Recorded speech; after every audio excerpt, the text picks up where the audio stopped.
श्री स्वामी समर्थ. जय जय स्वामी समर्थ. स्वामी महाराजांच्या कृपेने तुमच्या सर्व चांगल्या इच्छा आणि मनोकामना पूर्ण हो ही आहे स्वामीचरणी प्रार्थना.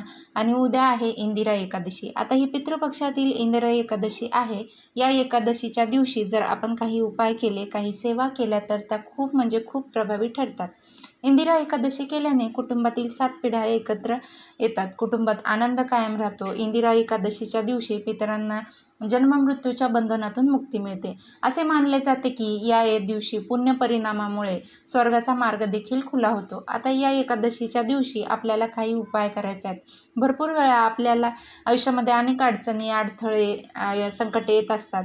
आता संकटे येणार नाहीत असं तर होणार नाही, पण आपण संकटांचा वेग मात्र नक्कीच कमी करू शकतो. तसेच मुलांचा आजारपण हे सतत चालू असतं. मुलांची अभ्यासात पाहिजे तशी प्रगती होत नाही, नोकरीत यश मिळत नाही आणि प्रत्येक आईवडिलांची इच्छा असते की आपल्या मुलाची देखील प्रगती व्हावी, त्यांनी देखील प्रत्येक क्षेत्रामध्ये पुढे असावे.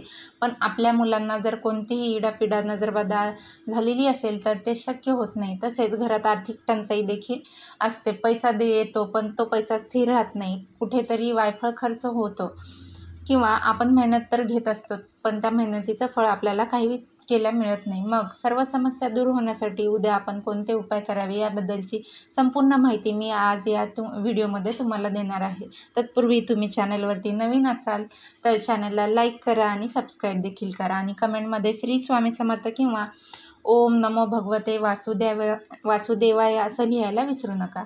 आता उद्या इंदिरा एकादशी आहे. या एकादशीच्या दिवशी आपण सकाळी लवकर उठायचे. अगदी तुम्ही ब्रह्ममुहूर्तावर उठलं तरी पण चालेल.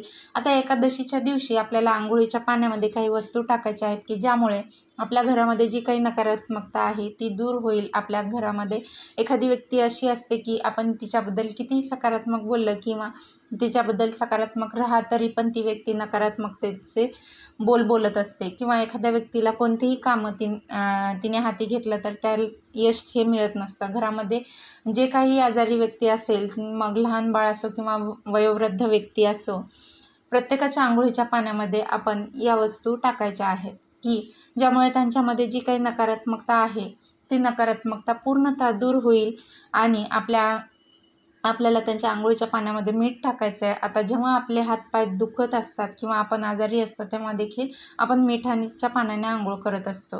तर त्यामुळे मीठ हा आरोग्याच्या दृष्टीने देखील चांगला आहे. आपण थोडंसं मीठ घ्यायचं आहे. तसंच चिमूटभर हळद देखील घ्यायची आहे. आता हळद ही भगवान विष्णूंना अत्यंत प्रिय आहे. माता लक्ष्मी देखील हळद आकर्षित करत असते. हळद आपल्याला गुरुग्रह देखील बळकट करत असते. त्यामुळे आपण हळद देखील घ्यायची आहे. तसेच आपण आता पितृपक्ष देखील सुरू आहे त्यामुळे थोडेसे काळे तीळ देखील घ्यायचे आहेत. काळे तीळ हे आपल्या पूर्वजांना समर्पित आहेत. त्यानंतर आपल्याला 2 थेंब गंगाजल देखील आंघोळीच्या पाण्यामध्ये टाकायचं आहे. या एकादशीच्या दिवशी पवित्र तीर्थस्थानी स्नान करणे याला खूप महत्त्व आहे. पण आपल्याला अशा ठिकाणी जाणे शक्य होत नाही, म्हणून आपण घरीच आंघोळीच्या पाण्यामध्ये 2 थेंब गंगाजल टाकायचं आहे. आणि आता मीठ, काळे तीळ, हळद आणि गंगाजल या वस्तू टाकत असताना आपल्याला एक मंत्राचा जप देखील करणे अत्यंत गरजेचे आहे. आपण एक मंत्र म्हणायचा आहे. गंगे यमुने चैव गोदावरी सरस्वती नर्मदे सिंधू कावेरी जलस्मिन संधिम कुरु. आता घरातील प्रत्येक व्यक्तीने, लहान बाळ असो किंवा वृद्ध व्यक्ती असो, प्रत्येकाच्या आंघोळीच्या पाण्यामध्ये आपण या वस्तू टाकताना हा मंत्र म्हणायचा आहे. अगदी त्यांना म्हणण्यासाठी शक्य होत नसेल तर जी व्यक्ती वस्तू टाकणार आहे त्या व्यक्तीने जरी हा मंत्र म्हटला तरी पण चालेल. आंघोळ झाल्यानंतर या दिवशी आपण पिवळ्या रंगाचे किंवा लाल रंगाचे वस्त्र परिधान करायचे आहे. आता या दिवशी आपल्याला भगवान विष्णू, माता लक्ष्मीची पूजा करायची आहे. भगवान विष्णूंचा फोटो नसेल तर बाळकृष्णाची आपण पूजा करायची आहे. आता बाळकृष्णाला आपण अगोदर शुद्ध जलाने अभिषेक करायचा आहे. त्यानंतर पंचामृताने अभिषेक हा करायचा आहे. आता अभिषेक करत असताना आपल्याला अभिषेक करताना त्या पाण्यामध्ये देखील आपण थोडेसे काळे तीळ हे जरूर टाकावे. या दिवशी काळ्या तिळाला अत्यंत महत्त्व आहे. यामुळे आपल्याला पितरांना मोक्षप्राप्ती होते, त्यांना सद्गती मिळते. तसेच आपण जेव्हा अभिषेक करत असतो तेव्हा आपण ओम नमो भगवते वासुदेवाय या मंत्राचा जप करत राहायचा आहे. त्यानंतर भगवान विष्णूंना आपण ज्या काही वस्तू प्रिय आहेत त्या सर्व वस्तू आपण अर्पण करायच्या आहेत.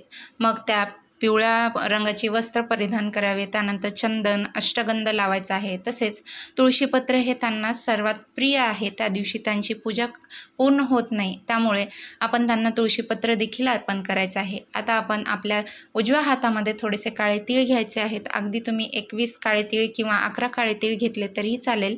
आता हे काळे तीळ आपण आपल्या उजव्या हातामध्ये घेतल्यानंतर आपल्याला भगवान विष्णूंच्या सहस्रनामाचं पठण करायचं आहे, की ज्यामध्ये भगवान विष्णूंची 1000 नावे आहेत. तुम्हाला पठण करणे शक्य होत नसेल किंवा तुम्ही ते मोबाईलवरती लावून ऐकू शकता तरी पण चालेल. हे म्हणून झाल्यानंतर आपली जी काही इच्छा आहे, मनोकामना आहे, ती भगवान विष्णूंना आपण सांगायची आहे आणि त्यानंतर हे काळे तीळ आपण भगवान विष्णूंना अर्पण करायचे आहेत. धर्मशास्त्रानुसार तीळ हा पितरांचा आहार मानला जातो. त्यामुळे जेव्हा तुम्ही पितरांना तर्पण करता आणि त्यांना भोजन देता तेव्हा त्यात तीळ नक्कीच समाविष्ट करा. पितृपक्षाच्या कालावधीत पूर्वजांच्या नावाने तीळ दान दिले जातात, तर तुमच्या कुटुंबाला पितरांचा आशीर्वाद मिळतो. पितृपक्षाच्या काळात तुम्ही पांढऱ्या रंगाच्या किंवा काळ्या कोणत्याही प्रकारच्या तिळाचे दान करू शकता, पण काळ्या तिळाचे दान अधिक शुभ मानले जाते. धार्मिक मान्यता आहे की तुम्ही पितरांना काळ्या तिळाचे दान केले तर त्यांना मोक्ष प्राप्त होतो आणि जर ते भटकत असतील तर त्यांना मुक्ती मिळते. जर तुमचे पूर्वज नाराज असतील किंवा तुम्हाला पितृदोष असेल तर 16 दिवसाच्या श्राद्ध कर्मात सतत तीळ दान करणे आवश्यक आहे. यामुळे पितृदोष दूर होतो. काळ्या तिळाचा वापर जन्म, विवाह आणि मृत्यू या तिन्ही संस्कारामध्ये केला जातो. काळ्या तिळामध्ये शुद्धीकरण आणि सुरक्षा हा गुणधर्म असतो. काळ्या तिळाचा संबंध शनिदेवांशी आहे, त्यामुळे पितरांना प्रसन्न करण्यासाठी मुख्य सामग्री म्हणजेच काळे तीळ असे मानले जाते. पितृपक्षात पडणाऱ्या एकादशीला भगवान विष्णूंना काळे तीळ अर्पण केल्याने घरात सुख समृद्धी राहते असे म्हणतात. अगदी आपण हे काळे तीळ मंदिरामध्ये जरी या दिवशी दान केले तरी पण चालेल. जवळ तुमच्या जर भगवान विष्णूंचे मंदिर असेल किंवा भगवान विष्णूंचे मंदिर नसेल तर कोणतेही मंदिर असो, तिथे तुम्ही जरी हे काळे तीळ दान केले तर तुम्हाला पितरांचा आशीर्वाद हा नक्की मिळेल व त्यांना मोक्ष देखील प्राप्त होईल. आता या दिवशी आपल्याला काळ्या तिळाचा आणखीन एक उपाय करायचा आहे, की ज्यामुळे आपल्या घरामध्ये जो काही पितृदोष आहे तो पितृदोष देखील दूर होईल. तर आपल्याला एक काळ्या रंगाचा कापड घ्यायचा आहे, तसेच थोडे काळे तीळ घ्यायचे आहेत. आता काळे तीळ आपल्या या काळ्या रंगाच्या कपड्यावर ठेवायचे आहेत. तुम्ही घरामध्ये दक्षिण दिशेला एक दिवा प्रज्वलित करायचा आहे. त्या दिव्याला देखील आपण हळदी कुंकू अर्पण करायचं आहे. तसेच त्या दिव्यामध्ये देखील काळे तीळ अर्पण करावे. या दिव्याची वात देखील दक्षिण दिशेला पाहिजे. त्यानंतर आता तिथे आसन घेऊन बसायचं आहे. काळा कापड आपण ठेवायचं आहे, त्यावरती थोडे काळे तीळ ठेवायचे आहेत. त्यानंतर आपण ओम पितृदेवाय नमः, ओम पितृदेवताय नमः या मंत्राचा 108 वेळा जप करायचा आहे. तसेच तुम्हाला ज्या काही अडचणी अडथळे येत आहेत, मग घरामध्ये पैसा येत नसेल, स्थिर राहत नसेल, मुलांचा आजारपण असेल, विवाह जुळत नसतील, संतान प्राप्ती होत नसेल, काही अगदी मनापासून आपण श्रद्धेने आपल्या पूर्वजांना सांगायचं आहे. आता त्या काळ्या तिळाची आपल्याला पोटली बांधायची आहे आणि ती पोटली देखील आपल्याला घराच्या दक्षिण दिशेला ठेवायची आहे. जिथे दिवा प्रज्वलित केला आहे अगदी तिथे त्याच्याजवळ जरी ठेवली तरी चालेल. त्यानंतर आपल्याला पूर्वजांकडे माफी मागायची आहे. आपण म्हणायचं आहे की माझ्याकडून जर काही चुकले असेल, घरातील अगदी लहानांकडून मोठ्यांकडून काही चुका झाल्या असतील तर त्याबद्दल मला माफ करा आणि इथून पुढे माझ्याकडून जशी होईल तशी मी सेवा तुमची नक्की करेन असे आपण पूर्वजांना म्हणायचं आहे. तुमचा आशीर्वाद सदैव पाठीवर राहू द्या. आता हे जे काही काळे तीळ आहेत ते आपल्याला सर्व पितरी अमावस्येपर्यंत आपल्या घरामध्ये दक्षिण दिशेला ठेवायचं आहे आणि जेव्हा अमावस्या येईल त्या अमावस्ये दिवशी आपण हे काळे तीळ वाहत्या पाण्यामध्ये प्रवाहित करू शकता. यामुळे आपल्या घरातील पितृदोष दूर होईल व पितरांचा आत्म्याला देखील शांती मिळेल. पितरांचा आशीर्वाद जर आपल्यावरती असेल तर आपल्याला कधीच कसलीच कमतरताही भासत नाही.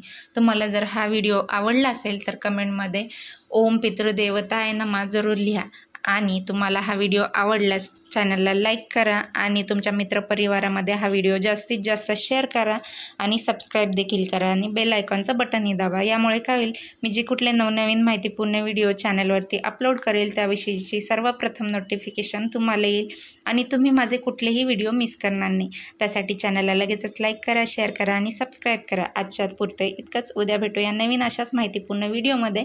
तर सर्वांना श्री स्वामी समर्थ.